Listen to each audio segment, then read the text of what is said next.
Hey there, Dr. Sabrina here, and I am fresh from VIP days last week with our clients in our execution and ascension level groups. Those are our higher level groups. And we had a week of VIP days last week where they came into Little Rock and we spent several intensive day long meetings with them working through significant issues in their businesses. And I wanted to bring to you one of the questions that I got asked during these VIP days. And it occurred to me like, this is a really important question, and you might be encountering this yourself. So the question was, I, as the business owner, Dr. Sabrina, am enjoying great work-life balance. I've accomplished that in my business, and I want to offer the same benefit for my team members, and I'm trying to, but it's creating a mess in the business because we've got people showing up at different times and not here when we need them. And how does all this work when you want to offer flexibility to your team and really run the business from that immutable law of work supports life? What does that look like on a team? So I thought that was a great question because I think a lot of us have encountered that challenge as we have built the business where we, as the business owners, have more flexibility and freedom. And we recognize the value in that. We're living the value in that. And we want to offer that same benefit to our team members. So I want to take this on today and really share with you some key secrets to making this work. And I'm going to speak from my own experience first and foremost, and then I'll share how I've have guided other business owners in different types of businesses to accomplish this. So first off, I always go back to for myself that getting to the point of being able to take a 4-week vacation and have the business run without me was a process. I did not wake up one day and say, I'm taking a 4-week vacation. And then 2 weeks later, I was on a 4-week vacation. That's not how it happened. It took me a number of months to get things in place, and there was planning and thinking things through and strategizing so that the business could run without me. That is a key piece that we all need to remember for our team members when we are wanting to offer them flexibility and work-life balance. Every role in the business needs to be thought through from this perspective of there's a key result that the person in this role is responsible for delivering. How does that key result get delivered, regardless of whether or not someone is there? And that's the key piece. So we business owners, we had to do all that in our businesses ourselves.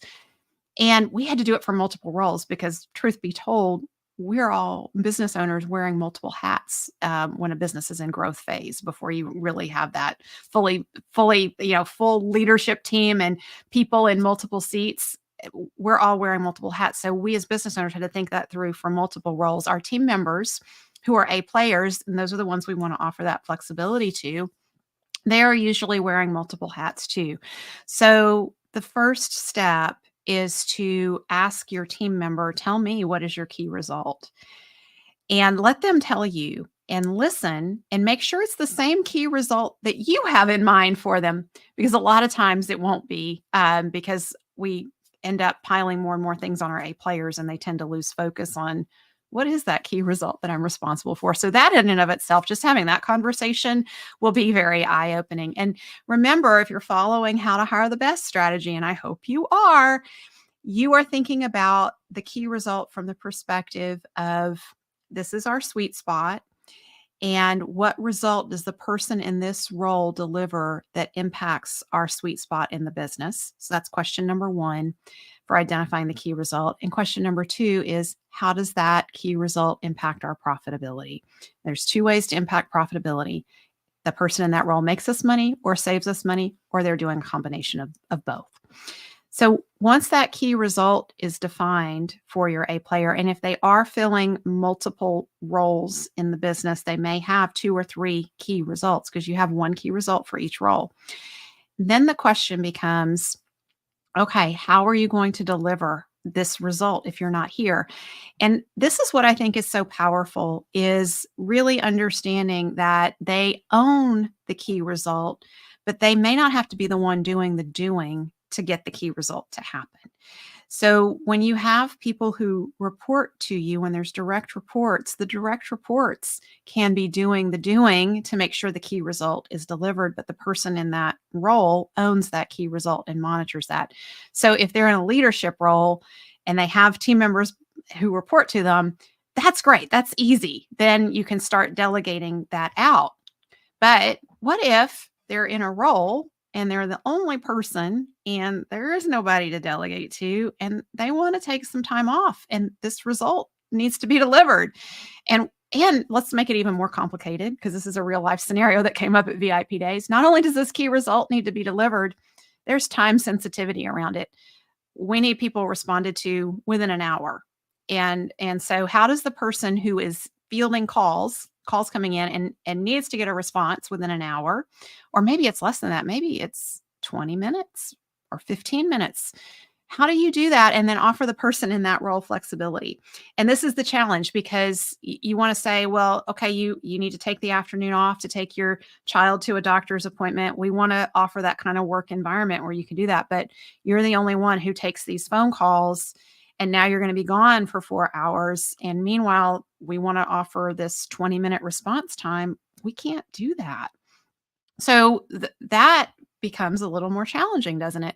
So at that point, we need to step back and remember, okay, we as business owners earned our seniority. Like we worked our way to the point where we're able to take some fully unplugged vacation. Hopefully it's a 4-week vacation, but I want to be realistic that everybody's on their journey to building up the amount of time you're able to be away fully unplugged. For some of us, it's 2 weeks. Some of us, it's a week or 3 days. So wherever you are in that journey, you've earned that privilege to get there.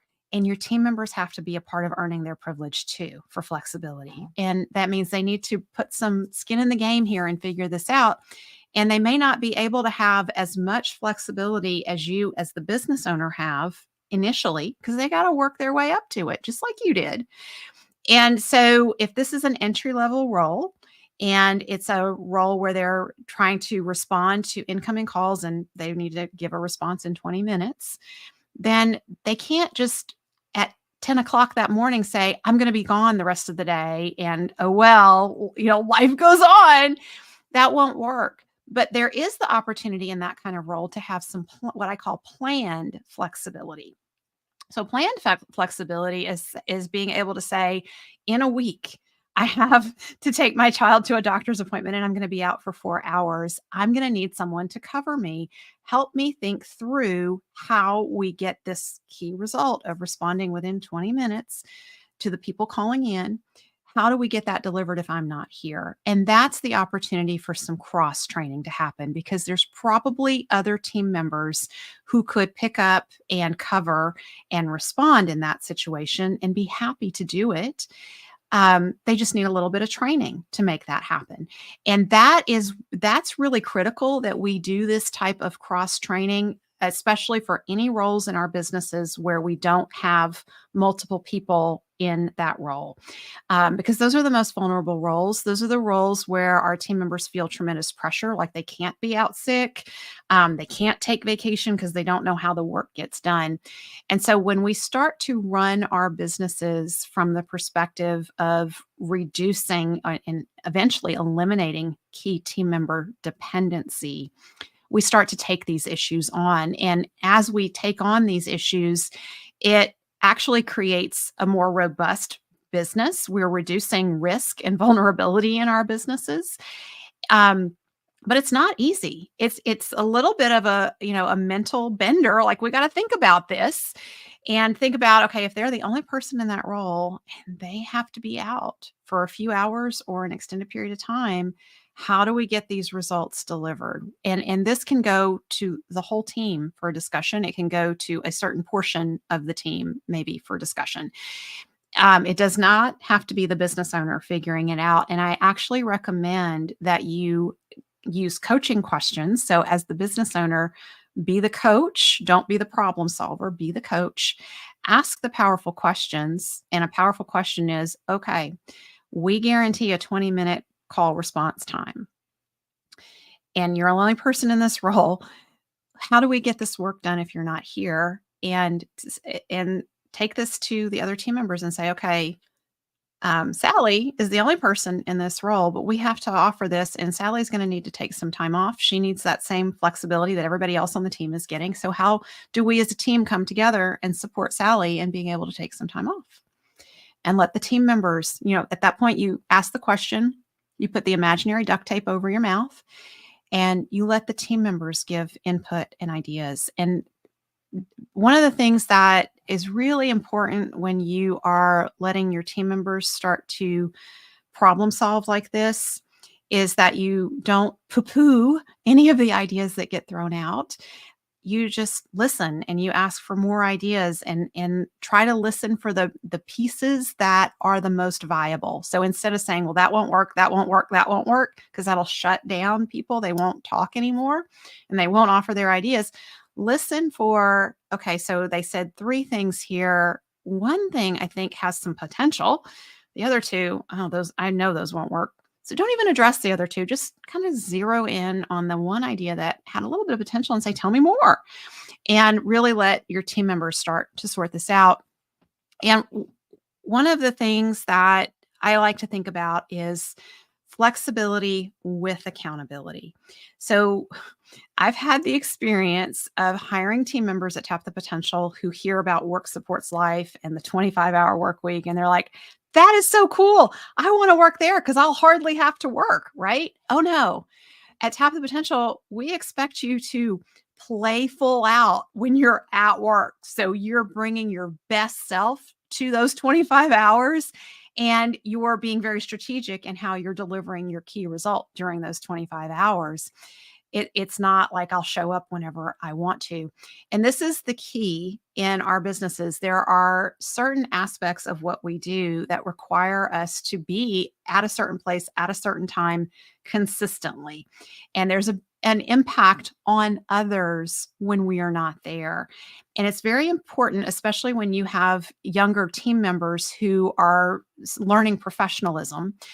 And it's very important to help your team members to understand the bigger picture of what is the impact on other team members when I'm not there when I said I was going to be there. Like, how does that trickle through their business? And usually it impacts multiple team members. It causes other people not to be able to do their job. And sometimes our team members don't have that awareness, and we need to kind of broaden that picture and say, okay, when you're not here at 9 o'clock, like you have committed to being here, here's how this plays out. And it causes these 5 other dominoes to fall over because you didn't do that one thing at that particular time. So that's a key piece. And that's a part of flexibility with accountability. So the other part is that your team members understand it is their responsibility when they have an unplanned absence to figure out how the work gets covered and gets done. It's not you, the business owner. And so when someone on the team needs to be out, the work does not trickle up the role chart to the business owner to be done. It trickles down the role chart. And you look, and well, what if that's the entry level role and they're the only person? Well, again, that's where the team members are going to have to come together and figure out like who can be cross-trained to step in, because it shouldn't be the business owner, and it really shouldn't even be members of the leadership team. And I know some of our businesses are very small and you're just now building out your leadership team. So in those initial phases, yes, it's going to be a member of the leadership team, but ultimately, as you get 10, 15 team members and more beyond that, the leadership team and the business owner should not be stepping in to fill lower level roles. They should be done. It should be done by bringing people up, because really when you're cross-training like that, you're creating opportunities for advancement. So holding accountability to key results is how you do work supports life in your business and offer that benefit to team members of that flexibility, because people are accountable for delivering key results, whether they're there or not.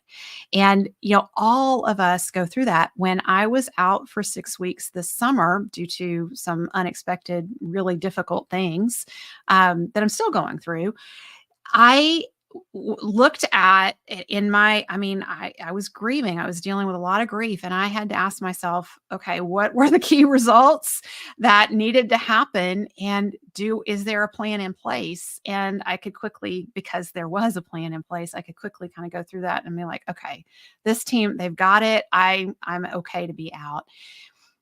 But that requires work to get there.